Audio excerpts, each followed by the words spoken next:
Bonjour, ici Thierry Samlal de PMML. Aujourd'hui, on regarde l'état du marché du multilogement pour la province de Québec et les régions urbaines pour mai 2021.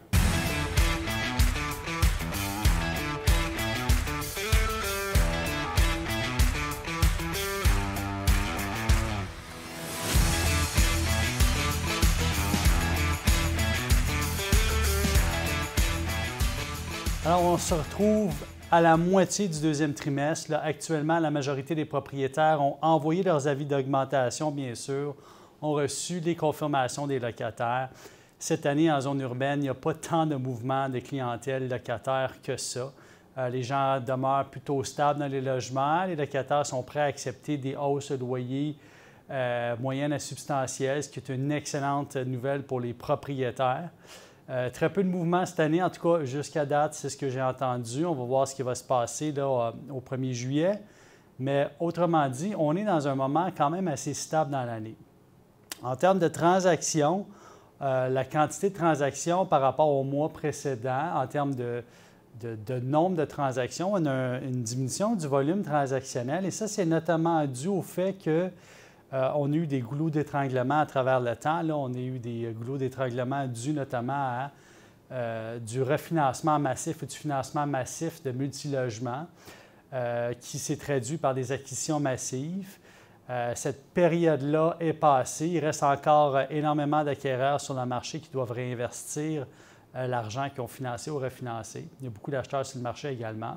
Donc, actuellement, on est dans une position très intéressante où est-ce qu'on a un équilibre entre l'offre et la demande, c'est-à-dire qu'il y a toujours beaucoup de demandes par rapport à l'offre. L'équilibre est sur le point que l'offre augmente et la demande augmente également. Donc, c'est quand même un marché équilibré.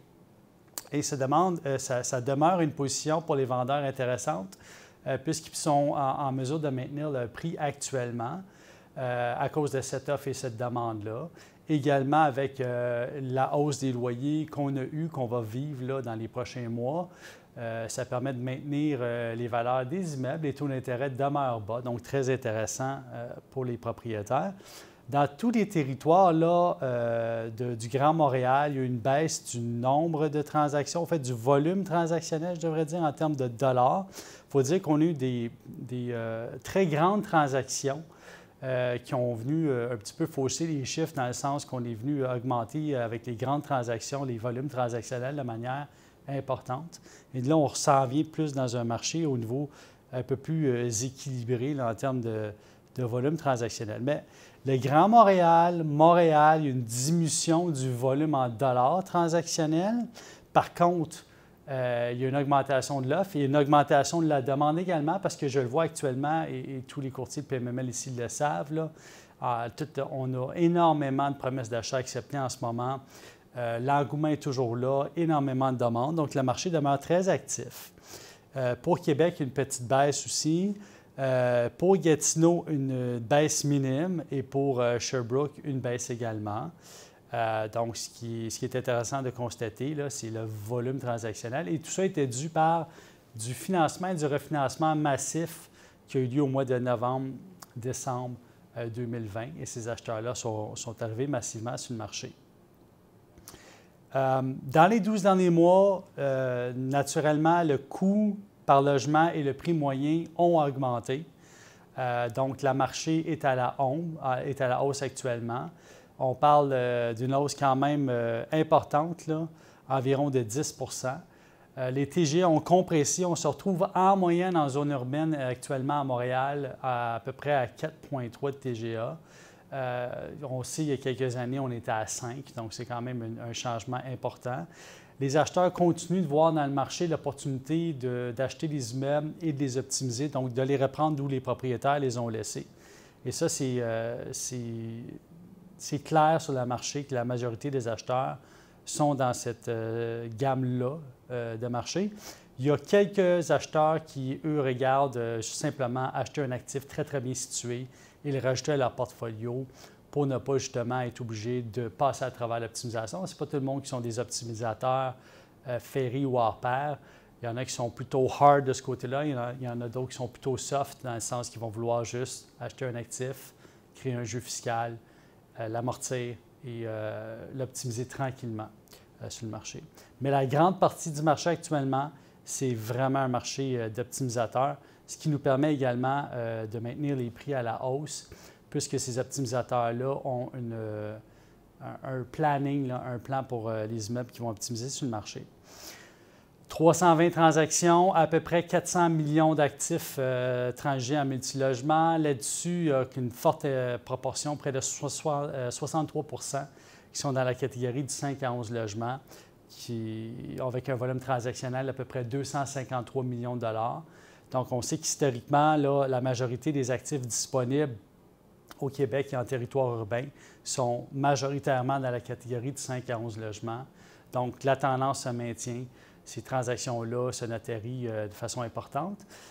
63 ce qui veut dire en somme aussi que fort probablement que le nombre de transactions dans les 49 logements et plus est en train d'augmenter aussi en ce moment. Fait que bonne nouvelle pour les vendeurs et les acheteurs là, qui sont dans cette gamme-là d'actifs. Il y a une augmentation du volume transactionnel de ce côté-là. J'aimerais vous parler de mon top 5 du mois. 5 transactions. Il y en a 2 qui ont eu lieu à Côte-des-Neiges là-dedans, de façon quand même des bonnes transactions importantes. Côte-des-Neiges, là, c'est un secteur qui se situe à l'ouest du boulevard Saint-Laurent à Montréal. C'est un secteur plutôt multiethnique. Pour ceux qui connaissent Montréal, secteur nord-ouest du centre. Donc, avant des Caries. Complètement à l'ouest du boulevard Saint-Laurent, entre Saint-Laurent-des-Caries, puis un peu plus au nord là, du centre de l'île. C'est un secteur qui est voué à être optimisé, si on veut. Les immeubles ont été laissés aller pendant un bon bout de temps dans ce secteur-là. Ce qui est intéressant de voir maintenant, c'est dans mon top 5 pour l'île de Montréal, c'est toutes des transactions avec des immeubles avec des grands logements, des grandes superficies. Beaucoup d'acquéreurs d'expérience là-dedans, beaucoup de propriétaires qui sont dans notre clientèle, qui ont acquis ces immeubles-là, puis qui voient le potentiel du pied carré. On a eu un engouement pour les petits logements au centre-ville. Il y a quand même un engouement maintenant pour tous les actifs où est-ce qu'on a une superficie importante. Donc, c'est à tenir en considération dans les prochaines acquisitions. Mon premier top 5 du côté de Côte-des-Neiges, un 64 unités, 5 étages hors sol, plus un sous-sol avec des garages. Au fait, une bonne quantité de garages. C'est près de l'hôpital Juif, en 2 stations de métro, construction début 1960. Un actif quand même impressionnant, une grande quantité de 4,5 de 3,5. Quelques grands logements, quelques petits logements, ce qui est tout à fait classique pour Côte-des-Neiges. Hein. On voit souvent un mix de répartition de grandeur de logements. Vendu pour près de 200 000 la porte, mais avec un taux de normalisation de dépenses à peu près 33 %. Dans les immeubles existants, là, quand on parle de dépenses normalisées selon les critères de la SCHL, donc ce qu'on fait, c'est qu'on prend les revenus et de là, on enlève les dépenses. Et les dépenses qu'on va prendre, c'est les dépenses réelles de l'immeuble, mais aussi on va, pour certains postes, mettre en place des dépenses qui sont reconnues par le système bancaire. On est à peu près à 33 % de dépenses. Ce qui est intéressant, ça veut dire que dans ces ratios-là, le propriétaire a pas mal optimisé ses dépenses. Donc, on peut comprendre ici que l'acquéreur voyait une plus-value d'acheter un immeuble de 5 étages hors sol, ce qui ne représente pas la majeure partie du marché dans ce secteur-là.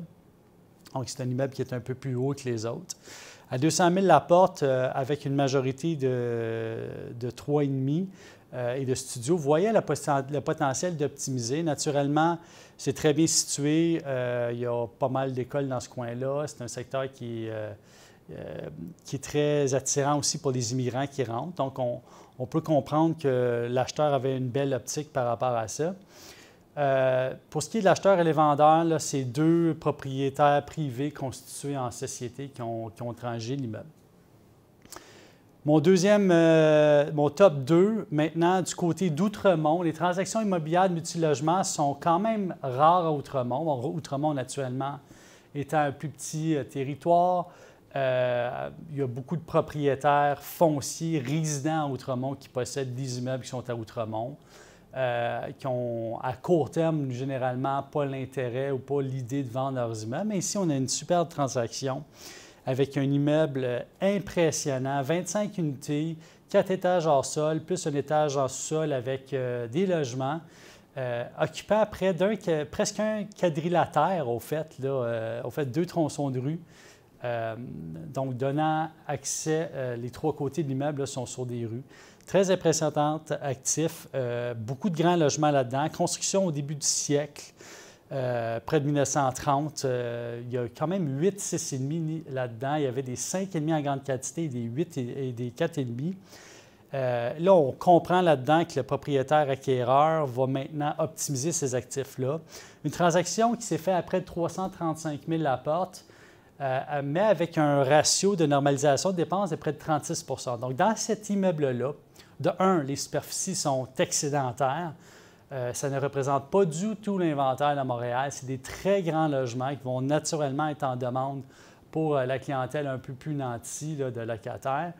36 % de dépenses veut également dire que le propriétaire acquéreur va avoir la possibilité de diminuer les dépenses. Je vois notamment qu'il y a des frais de chauffage payés par le propriétaire. Donc, on comprend qu'il y a une plus-value de ce côté-là. Et aussi, simplement avec les superficies des logements, augmenter la valeur locative. Le vendeur de cet immeuble-là est en liquidation d'actifs. Je fais attention par rapport à par le mot liquidation. Liquidation n'est pas une vente de feu ici. Il est simplement en train de terminer de vendre ses actifs multilogements. Et c'était dans les derniers. Au fait, c'était le dernier.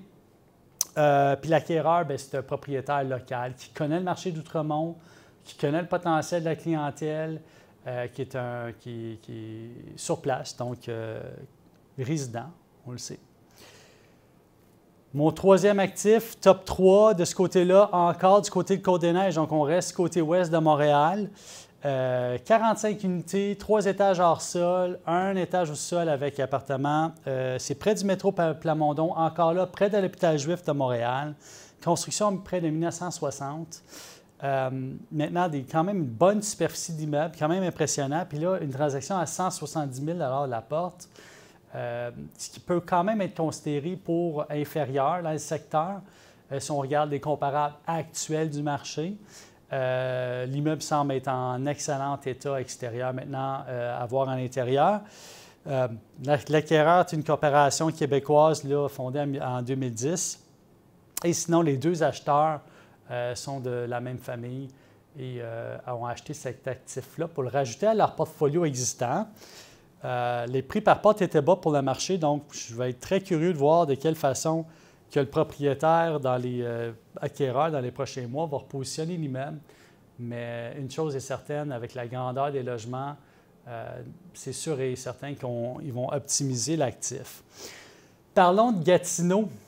Sortons de Montréal un peu. J'ai d'autres actifs intéressants qui sont vendus sur le territoire de Montréal, mais là, j'aimerais vous parler de Gatineau. Gatineau, on sait, qui est un territoire qui est complètement en feu. Là, avec nos nouveaux bureaux ouverts là-bas là, pour bien se positionner dans ce secteur-là, on peut vous le dire. 64 portes, c'est un portfolio, 4 immeubles, tous un à côté de l'autre, stationnement. Donc, c'est des immeubles walk-up, donc pas d'ascenseur. Dans le secteur Mont-Bleu, secteur Mont-Bleu, c'est près du casino du Lac-Lemay, donc c'est un petit peu plus au nord-ouest. Vente à 105 000 $ la porte, prix très raisonnable. Le vendeur est une compagnie de gestion, puis l'acheteur, ce qui est intéressant, c'est un acquéreur qui est en train de se positionner à Gatineau. Et cet acquéreur-là, la majorité de ses actifs sont ailleurs, surtout dans le secteur de Montréal.